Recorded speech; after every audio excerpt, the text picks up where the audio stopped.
Hi, I'm Christopher Walker with Closely Observed Literature.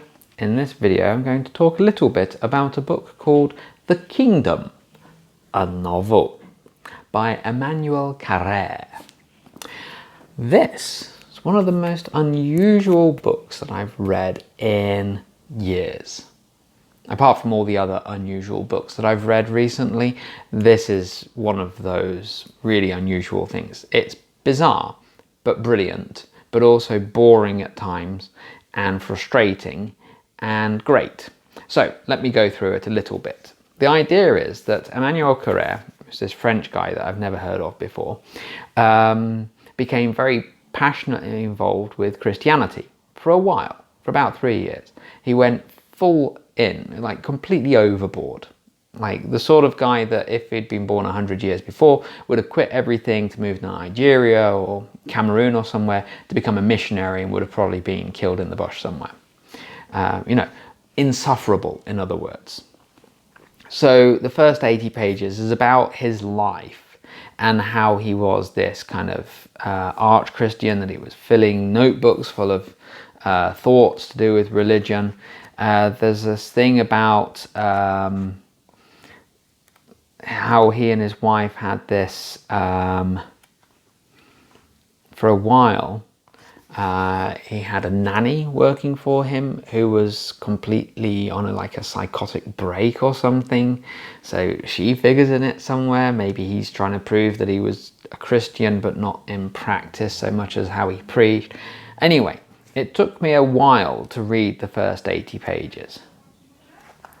And then it got really interesting because suddenly he goes all the way back to Paul, around the time that the first Christians were beginning to establish their church. And he looks at the life of Paul and how he kind of figured in the whole growth or the birth of Christianity as a movement, who he would have met, how he would have seen things. So he takes a novelist's eye and fills in the blanks of history with conjecture, but it is kind of careful conjecture. It's not kind of science fiction in any way. Then he starts talking about Luke as well. Where did Luke go? How did he see things? Luke was the kind of the smarter of the two, so there was already a kind of schism because Paul was kind of like the blood and guts Christianity, whereas Luke was this kind of educated elite Greek sort of guy, and he would try and smooth over the rough edges of the religion. So you had that kind of battle of wits between the two, which sort of Christianity was it that was going to win out.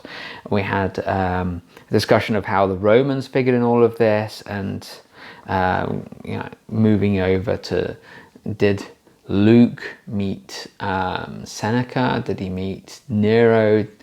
What happened in their lives? How did what happened have an effect on the growth of that early church? And all of that really made the first 80 pages worth reading. To be honest, I think he could have trimmed down that first part to about 30 or 40 as a kind of prelude.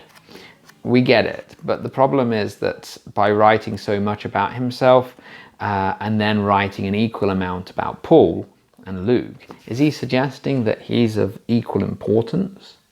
I mean, in the context of his own story, maybe he is, I don't know. But in the context of what I want to read, not really, maybe not.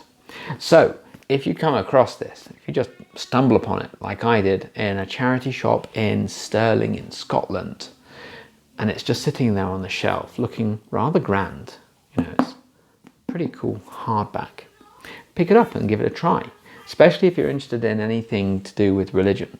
I'm an atheist myself. I always make that very clear when I'm having kind of religious discussions with people, that this is where I stand on the issue. That's not to say I'm not fascinated by religion, how it was born, how it grew, how the message developed and spread. So this is a sort of book that I think would be appreciated by pretty much anyone with a curious mind. So that's my brief review of The Kingdom. If you like this video, please like it generally and subscribe to the channel. It's always nice when people do that. And until next time, thank you very much. Goodbye.